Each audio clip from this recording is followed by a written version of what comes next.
Our speaker is Tom Tancredo, the Honorable Tom Tancredo, a twice elected Republican U.S. Representative for the state of Colorado's 6th District and former presidential candidate. He's distinguished himself as remaining true to his principles despite the cost, what you might call a rare Republican.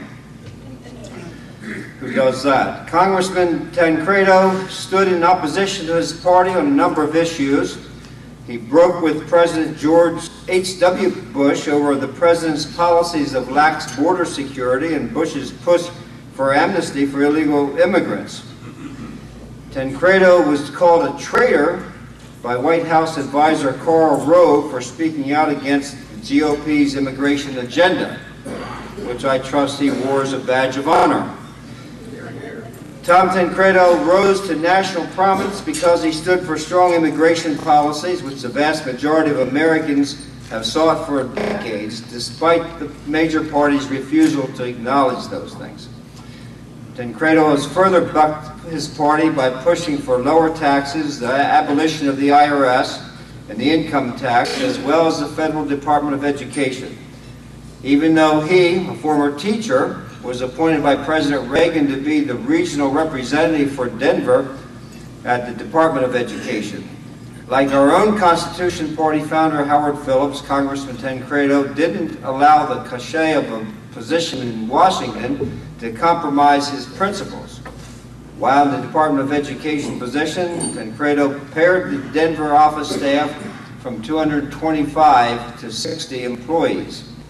Congressman Tancredo was the president of the conservative think tank, the Independence Institute.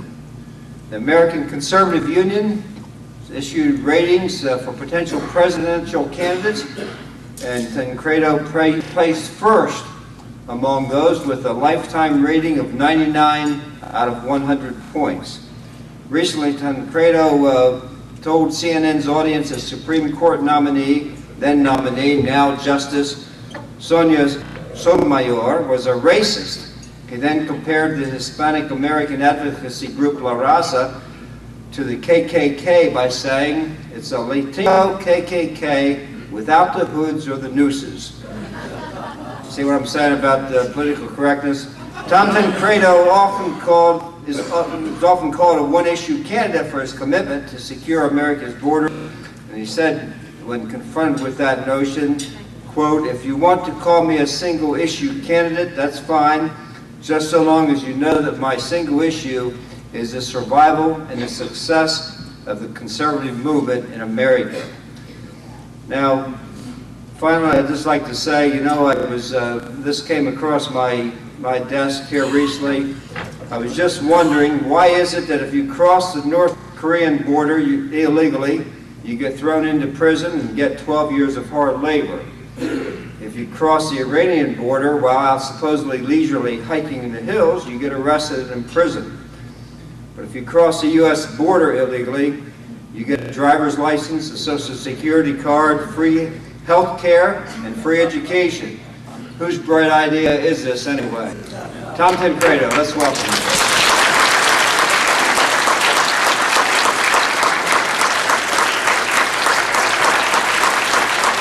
Thank you very much. Thanks, Jim. Thank you all. It's a pleasure to join you. I do appreciate the opportunity to share a few thoughts with you tonight. And the first thought I have to share with you is this.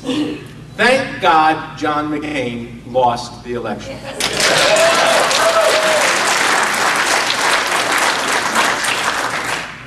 I wrote an article for WorldNet Daily. I have a weekly article now called Border Battle Lines. And I'm going to, since Chuck Baldwin allowed you to do this because he read from his own article today at noon, I would like to just take a portion of what I wrote as an introduction to this topic.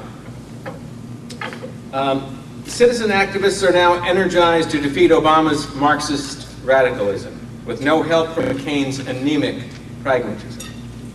8 months into the Obama presidency, the Republican opposition is suddenly thriving because of a patriotic reawakening provoked by Obama's Marxist agenda. But this Republican revival will be short-lived if party leaders ignore the real message of Tea Party protesters and 9/12 marchers.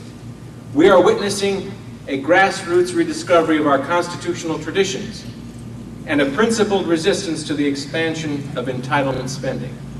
This resurrection of principled conservatism could never have happened if John McCain had won the 2008 election and enshrined his anemic, hands-across-the-aisle opportunism as the Republican Party's new orthodoxy.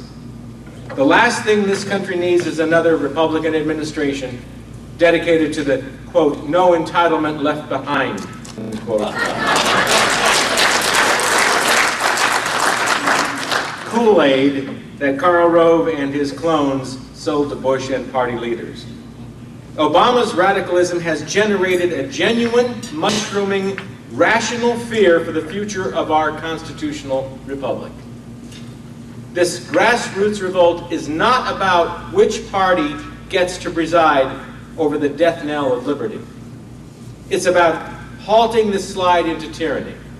The Republican Party can decide to help lead the revolt or can get out of the way and stop obstructing it. My home state of Colorado, we have a candidate running for the U.S. Senate.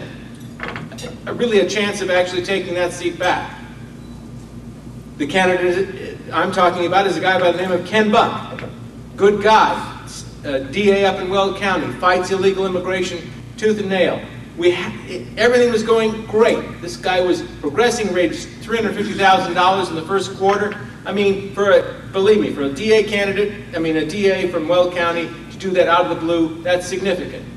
And he's a good conservative. But that's what scared McCain and company. So what happened? John McCain calls into Colorado, gets his campaign manager for Colorado, who did such a wonderful job, of course, as John McCain did, of course, and got her to run. And of course, greased the skids, got the Republican National Committee to support her, got all the Republicans in the Senate, the Senatorial Committee to raise money for her, as if we did not know who we wanted in Colorado, who we needed in Colorado. He was going to tell us because he's got a new imprimatur for the Republican Party, and it's following along with George Bush's imprimatur. George Bush told, there's a book just came out a little bit ago.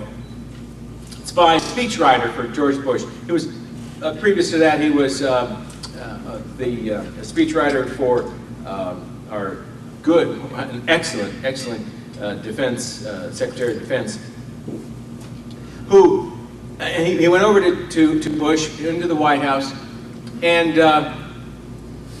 he talks about something that really struck me as being indicative of exactly the problem we face. He had written a speech in which he talked about the conservative movement. He kept talking about the movement, and he used the word movement 2 or 3 times to describe the conservative movement in the United States. And George Bush called him in, according to his book, called him in and said, "What's all this stuff about the movement? What are you talking about?" He said, "Well, Mr. President, I'm talking about, the conservative movement. Barry Goldwater, Ron Wick, went through this whole thing." He said, "Take all this out," George Bush told him. "Take all this out about the movement. I have redefined the Republican Party," he told him. And indeed, he did. Or at least helped to. As Howard said, there were many that contributed to the damage done to that party. And I saw that firsthand.